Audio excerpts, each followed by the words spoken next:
வெள்ளத்தால் பாதிக்கப்பட்ட மக்களையும் உதவி செய்ய முன் வருபவர்களையும் நியூஸ் 7 தமிழ் ஒருங்கிணைத்து நிவாரணப் பணிகளில் ஈடுபட்டுள்ளது. இதுகுறித்து நமது செய்தியாளர் செந்தில்வேல் அளித்த தகவல்களை இப்போது பார்ப்போம். சாதி மத பேதங்களை கடந்து சென்னை மக்களின் துயர் துடைப்பதற்காக ஓடிக்கொண்டே இருக்கிறார்கள்.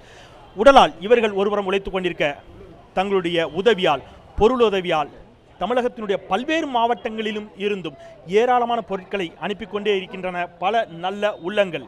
தமிழகத்தில் மட்டுமா, தமிழகத்தை தாண்டி ஆந்திரம், கர்நாடகம் போன்ற பல்வேறு மாநிலங்களிலும் இருந்தும் அங்கிருக்கக்கூடிய தமிழர்கள் நம்முடைய நியூஸ் 7 தமிழ் தொலைக்காட்சிக்கு லாரியாய் அவர்கள் மீட்பு பணிகளுக்கான, நிவாரணப் பணிகளுக்கான பொருட்களை, உதவிகளை அனுப்பி கொண்டே இருக்கிறார்கள். இத்தனை பொருட்களை எப்படி களத்தில் கொண்டு போய் சேர்ப்பது என்று நாம் சற்றே வியந்து நின்ற நிலையில் நாங்கள் இருக்கிறோம் என்று நம்மோடு இணைந்த கூட்டம்தான் இது. இந்த கூட்டம் இருக்கக்கூடிய நம்பிக்கையோடு சென்னை நகர மக்களின் கண்ணீரை துடைத்த நியூஸ் 7 தமிழ் தொலைக்காட்சி கடலூரில் மழை வெள்ளத்தால் பாதிக்கப்பட்டிருக்கக்கூடிய மக்களின் கண்ணீரையும் துடைக்கும் என்று நம்புகிறோம் என்று மக்கள் நம்பிக்கையோடு பேசிக் கொண்டிருக்கிறார்கள்.